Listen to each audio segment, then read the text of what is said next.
This is Dane Wigington with Geoengineeringwatch.org. This is installment number 9 of Climate Engineering Q&A. Please forgive the delay in the Q&A sessions. Our work on finishing our documentary, The Dimming, occupied all of our time. There's just not enough time in a day, and there's so many fires in the battle that need to be tended. I'll continue to do my best. Count on that. I'll try to answer as many questions as I can in these ongoing 20 to 25 minute segments. I apologize for not being able to get to all questions that have been submitted. I'll roll over others into the upcoming sessions of Climate Engineering Q&A. I greatly appreciate all those that took the time to write in. If you wish to submit a question to be addressed on Climate Engineering Q&A, you can do so through the following email address: questions@geoengineeringwatch.org. Let's get started. First question. This is from Curtis. Curtis asks, seems like I'm seeing more geoengineering trails in our skies. Anyone else notice this or know anything? Curtis, as biosphere and climate collapse accelerates, we can only expect the climate engineering operations to be ramped up even further. And this is the true definition of insanity, that so much of the damage already done to the planet from the climate engineering operations and those in power ramping up the operations in the attempt to mask some of the damage that was done from these operations to begin with. So again, climate engineering, certainly not the only form of damage to the planet as many would like to believe or convince themselves of, but it is the single greatest piece of the puzzle in regard to ongoing human activity damaging the planet's life support systems. And that is not to negate all the other forms of anthropogenic damage. We must remember that. We have been horrible stewards of our planet. It's not a simple this or that equation.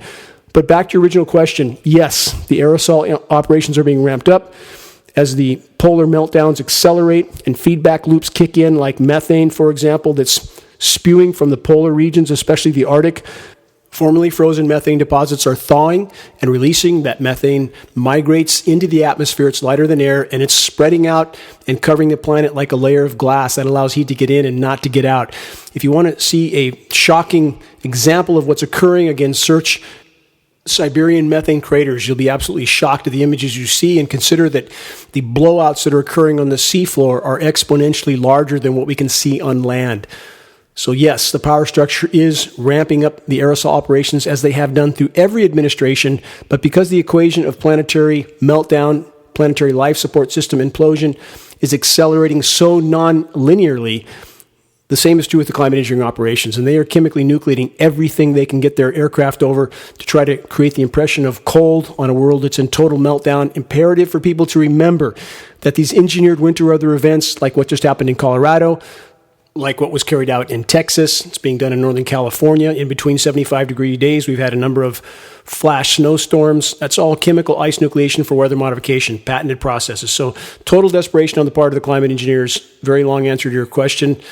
But bottom line is, yes, the programs are being ramped up, Curtis. Thank you for your question. From Laura. Laura asks this. This past week, I noticed milky white water droplets on my outdoor furniture cushions. I brushed the water droplets off with my hand. The water felt slimy. As I rubbed my fingers together and the water dried, it felt tacky like shellac. Laura continues with this. I noticed the same thing when I ran my hand over an outdoor table covered in moisture. What's in the water that makes it slimy? Laura, surfactants are a part of the climate engineering mix. It makes rain look like it's foaming. It contributes to massive sea foaming events. Surfactants change the molecular tension in water molecules. It's what makes soap soap. And it's used with climate engineering operations to keep the particulates from coagulating or sticking together. But again, highly detrimental, like all the other elements in climate engineering, very toxic, very decimating to ecosystems. But that is likely what you are seeing based on what you described. Jay asks this. In perhaps the last 5 years, I've noticed that the trees in my city, as well as in other towns, all seem to have green moss-like covering. I grew up in the forests of northern Wisconsin, so you might say I know trees as well, Jake says. He continues, I have made several attempts to get an answer from the village arborist to no avail. I've lost 4 trees in my yard in the last 3 years, big, healthy trees at one time. I've also spoken to several tree trimmers. I see and ask them if they notice this. They agree and laugh, ? Jake writes. He finishes with this. I was curious if any others have noticed this, and is it due to the fallout of particles? Many causes that would contribute to this. Yes, fungal proliferation is going off the scale. When microbial life is wiped out due to the effects of aluminum, then non-beneficial elements tend to proliferate. Further, when you fill the atmosphere with particles, as climate engineering is doing, that's a platform on which fungal elements can proliferate as well. We know that aluminum is highly detrimental to root systems, that is causing trees to reduce their nutrient uptake or cease it altogether, so the trees are dying a slow, protracted death. That makes them more susceptible to fungal everything.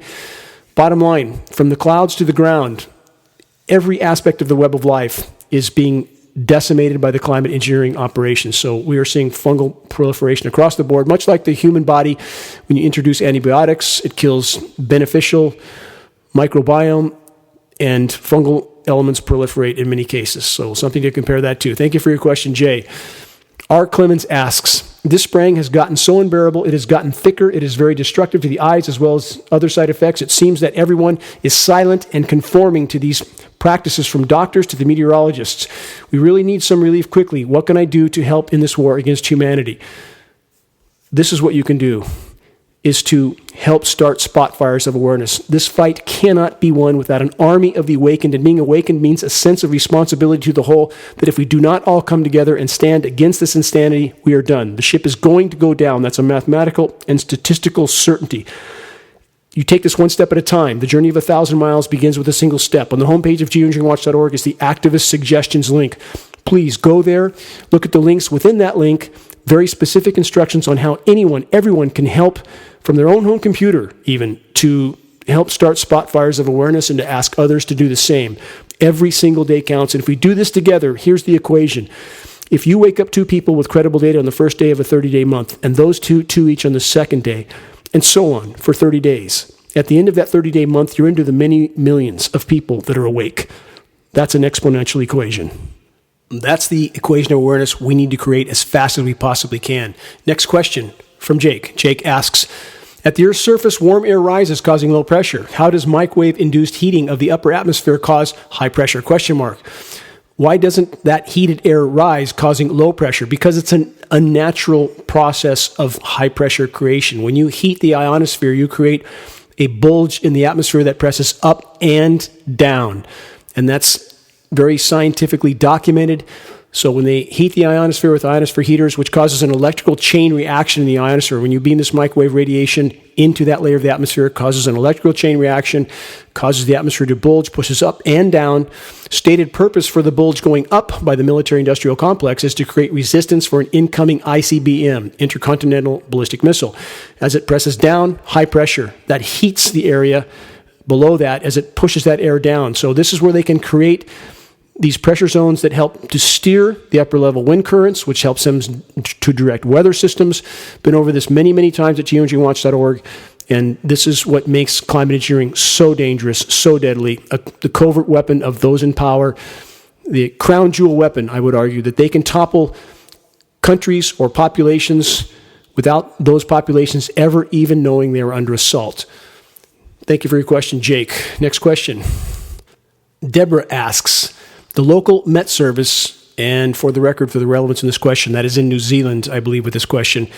That's the weather organization in New Zealand. The Met Service told me, Deborah, that I was indulging in conspiracy theories when I emailed them to ask about strange patterns in the sky. They referenced me to Wikipedia to look up information about, quote, contrails. Question is where to go or how to find out where the planes are, where they're from, who the pilots are, and so on. Deborah, in answer to your question, such specific information may be difficult to come by. However, we do have more than enough data to prove conclusively, as our documentary film, The Dimming, just did, that these aerosol spraying operations are in fact occurring.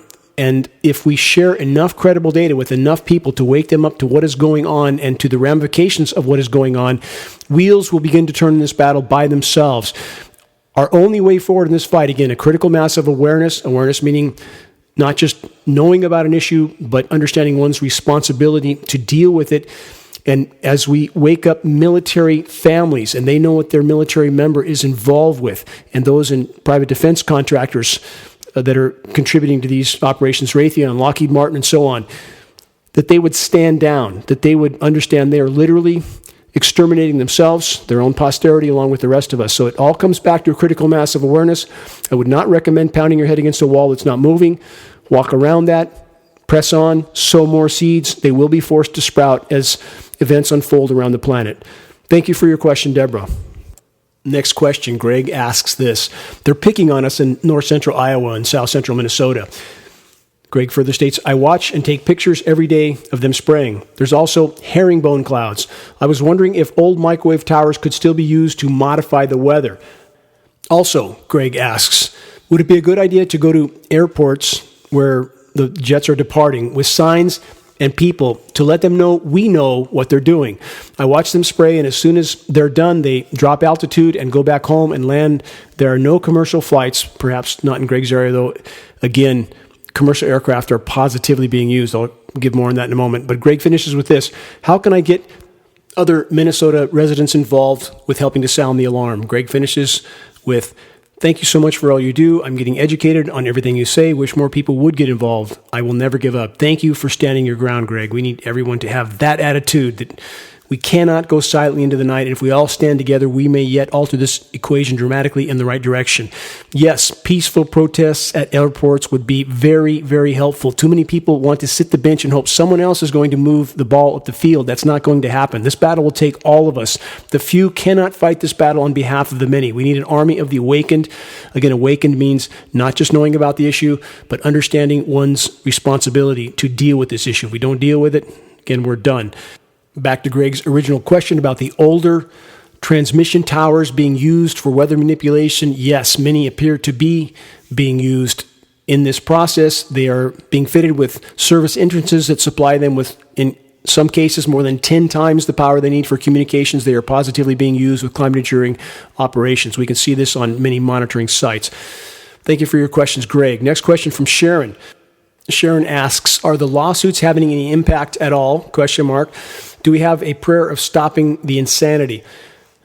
I'm sorry to say on the Canadian lawsuit, which geoengineeringwatch.org worked with attorneys in Canada to file in 2016, has been dismissed by the Canadian government. No surprise there, but it worked in the sense that it helped to raise critically needed awareness. And that is the principal purpose of the legal action to begin with, Sharon. No form of legal action is going to stop these programs. It can only stop from a grassroots level, a critical mass of awareness, but the point and purpose of all the legal maneuvering, which we were in essence shut down in the U.S. because of the CV-19 scenario, but we are focusing on the core part of the battle anyway, and that is to raise critical awareness. Again, if we can reach that point, our military brothers and sisters, specifically their families, know what they're involved with. We have a chance of stopping these programs from the inside out. That is the only way we can stop these programs. Search geoengineeringwatch.org, the only way forward. You can find a full report on this, why it's so, and how you can participate in this process. Thank you for your question, Sharon. From Bob. Dane, does fracking have anything to do with geoengineering? Yes, Bob, in a sense it does. Because any and every form of human activity, this is imperative to remember, your question has a much deeper implication than many might initially see. Any and every form of human activity that alters the energy balance of the planet is, in fact, a form of geoengineering. In the case of fracking, it is releasing a tremendous amount of methane into the atmosphere. Again, as I stated earlier in this Q&A, methane is covering the planet like a layer of glass, allowing the thermal energy of the sun to get in, but it can't get out. And thus, it is a form of geoengineering. Not intentional, but nevertheless, same result. Fracking is also permanently contaminating aquifers all over the world. That has very grave ramifications. So, although it's not an intentional form of geoengineering, it's certainly a form. And if we tie geoengineering to that, the climate engineers, in their seemingly endless insanity, ramping up their operations even further to try to mask, not to mitigate or actually do something positive about, but to mask the damage being done by human activities like fracking and inflicting yet more damage at the same time. Climate engineering, although it can deflect some of the sun's incoming thermal energy during the daytime, it traps even more of it at night. It's contaminating everything, killing forests, which is the carbon sinks of the planet, destroying the ozone layer, which is then killing plankton, biggest carbon sink of all. Climate engineering is pounding the nails into our collective coffins, every single operation that's being carried out. And even the engineered cool-down events come at the cost of a worsened overall warming. Imperative to remember that. Thank you for your question, Bob. Next question is from LC, two-part question. First part, Why are the climate engineers so focused on the warming Great Lakes? Let me clarify that question as I believe LC intends it. They're not focused on trying to warm the Great Lakes, but they're focused on the warming Great Lakes. And how does that benefit climate engineering? What are they doing with that? Very profound question, very important question, LC. Thank you. The Great Lakes have been part of the mechanism with which the climate engineers have created engineered cool downs, specifically on the eastern side of the Great Lakes, using the Great Lakes as a moisture source to create sensationalized cool downs like they did in Buffalo, New York. And they theaterize these cool downs, even though it's a very, very small area. They're utilizing the moisture off the now record warm Great Lakes to create these events. And nobody stops to ask the question, is this really a sign of cooling? Which again, many are misinterpreting as some sort of signal the planet's actually cooling and it's not warming. That couldn't be further from the truth. You can't look at one tiny little climate engineered cool down location that utilized water off the record warm Great Lakes as a sign the planet's cooling. It couldn't be further from the truth. And on the water itself, consider this again. This is important to always understand. A cubic meter of, for example, seawater can contain 4,000 times the energy of a cubic meter of air. As the oceans heat, it will drive the planet into uninhabitable states very, very soon. So the warming water is a very, very ominous harbinger of where we are headed. And the Great Lakes are warming rapidly, just like the oceans are all over the world, record warm. And that is why the climate engineers focus on the Great Lakes. It is a source for them to create the kind of events I just described that happened in Buffalo, New York. Record snow on a planet that's in total meltdown. The second part of LC's question, what effect are they, i.e. the climate engineers, having on overall global heating? As I mentioned a moment ago, they are radically worsening the overall warming of the planet. In the attempt to mask what is unfolding from the public until the last possible moment and to use weather as a weapon all over the world, they are radically adding fuel to the overall fire. Thank you for your questions, LC. From Peter, why does our sun no longer look yellowish white? Instead, it is now a blinding bright white color. Peter, the sun is the same. It's the atmosphere through which it is shining. Keep that in mind. It is the lens through which the sun is now shining that alters its appearance. Nothing has changed with the sun in any significant regard at all. Second question from Peter. Also, several top climate channels, Peter says, are predicting grand solar minimum and a mini ice age, but you, i.e. me, Dane, are saying the Earth's temperature continues to rise. Please explain. First, Peter, there are no top science sources anywhere in the world that are predicting a mini ice age. Temperatures have gone one direction only, up. And the only alteration in that and falsification of data is, for example, on the engineered cool downs, which I've mentioned many times in this Q&A, they take as many temperature readings as they can within that cool down zone, which then goes into the overall global climate temperature equation, lowering the actual temperatures because they're skewing it with that surface temperature in the cool down area. If there's a record warm over the same size geographic area, they may take 1/10 or 1/20th or 1/30th the amount of temperature readings. So the warm temperatures don't get plugged in the equation, but the engineered cool down temperatures do. Next, let's look at the solar minimums. In the case of the moderate minimum, for example, large solar minimum, there was only a 0.25% reduction in solar irradiance, 1/400th reduction. That is virtually meaningless against the backdrop of anthropogenic damage to the planet. What do we see on temperature readings, official temperature readings? We see a falsification to the downside, not the upside. We see temperatures being radically underreported. What's that mean? It means it's already far warmer than what we're being told. Frontline data indicates we are past 3.5 degrees C of warming right now. What's that mean? It means we're past the temperature at which human beings have previously existed on this planet right now. Does that mean we all perish overnight? No.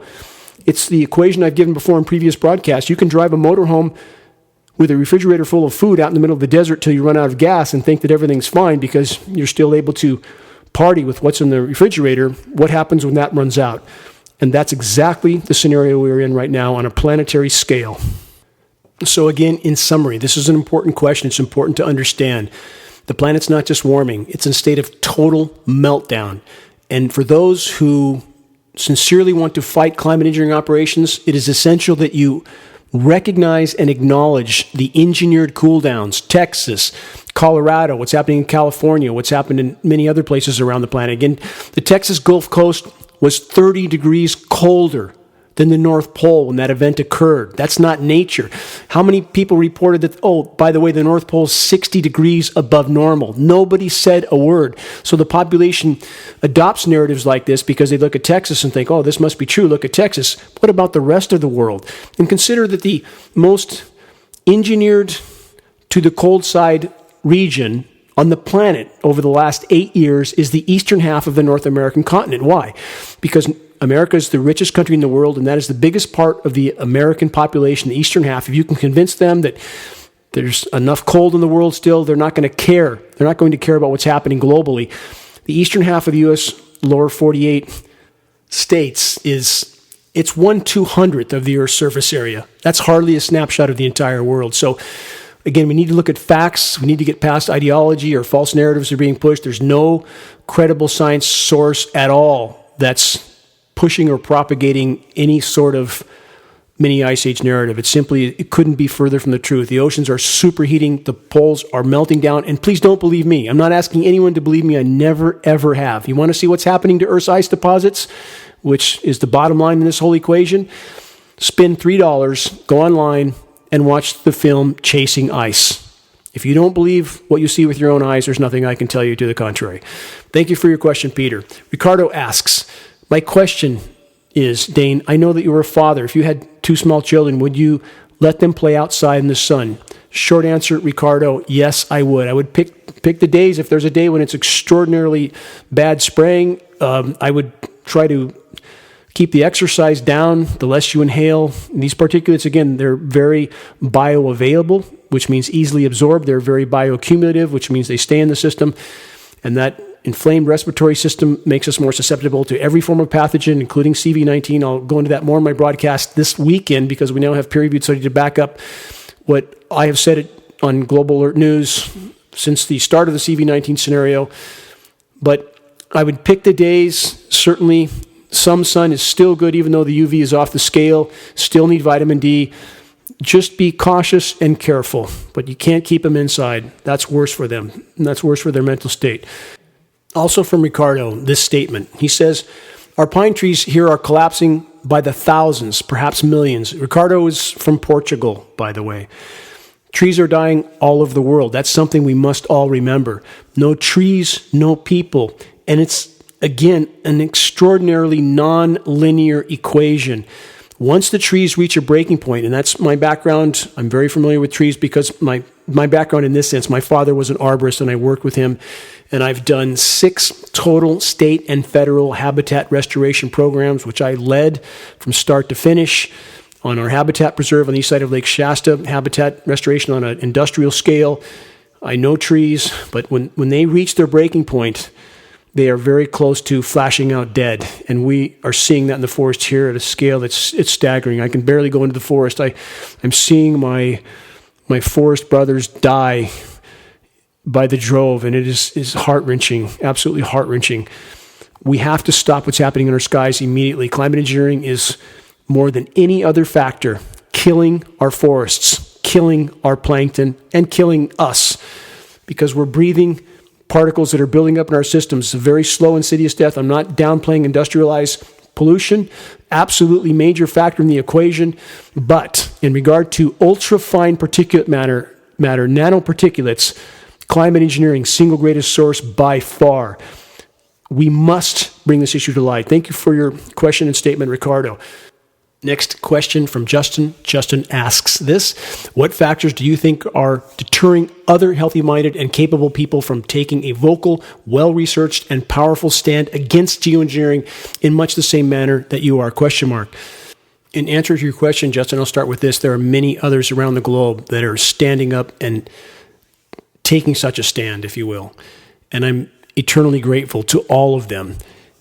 But in deeper answer to that question, and it's an extraordinarily important question, but also extremely complex, normalcy bias, Stockholm syndrome, and countless other forms of denial that are rooted in programming, ideology, and belief systems. Some choose to deny that such threats even exist. Others take the low road of telling themselves that they can't make a difference, so why try? Bottom line, as I did my best to point out at the very end of our new documentary, The Dimming, any one of us could be the last pebble that triggers the landslide of awakening. And the army of the awakened is, indeed, growing by the day. Also from Justin, in what ways do you think people will have to suffer enough to finally bring about blatant and widespread awareness that our planet and its life support systems are under attack? Question mark. In other words, Justin states, how much more obvious and pertinent does it have to become for people to stop ignoring this issue? Question mark. Justin, in answer to that question, also a profound question, and one that will soon be answered as store shelves in first world nations begin to empty out. With each passing day, the power structure is becoming more desperate. Their fanatical pushing of the CV-19 protocols is a harbinger of that desperation. Biosphere collapse has beat them to the intersection, and they know it. If our collective efforts can sow enough seeds of awareness, and if in doing so enough of the population understands what is unfolding and why, we can yet change the composition of the coming collapse. We can yet make a quantum leap in the right direction, and that's worth fighting for until our absolute last breath. Thank you for your questions, Justin. I'm almost out of time for this session. Final two questions from Dangaver. My question to you is, do you think this global spraying has a much more sinister reason than just SRM, i.e. solar radiation management or geoengineering? The short answer to that question is absolutely yes. There are many layers to this issue. It is very complex. None of it is benevolent. None. Something to consider for all of us. At any point in time of the power structure's choosing, if the mix that's being dispersed into our skies is altered to a much more lethal form or composition, that would be game over in the blink of an eye. If you don't think that those in power would resort to that, I think you probably have not studied enough history. Last question from Josh. My question to you is, how much time is left if we don't change course in terms of days, months, or years? Josh, I cannot answer that question, and there is no one I know of that can. There are too many variables, but I can say this. So many factors are already so far past the breaking point that massive links in the chain of our current reality could begin to buckle and break at any given moment. There is no if in this equation, only when. And the win is close, much closer than any of us would like to even contemplate. My deepest thanks to all who supplied questions for this session of Climate Engineering Q&A. I'm out of time. Until next week, another session. If all goes well, again, I'm juggling very many tasks in this battle right now. I will do my best to keep up with this aspect of our work. My deepest thanks to all that have submitted questions, to those that have submitted questions that I was not able to get to yet. I'll do my best to answer as many questions in the next installment of Climate Engineering Q&A. If you wish to submit a question again, please do so at questions@geoengineeringwatch.org. Until next week, stay safe, stay strong, eyes to the horizon. This is Dane Wigington with Geoengineering Watch.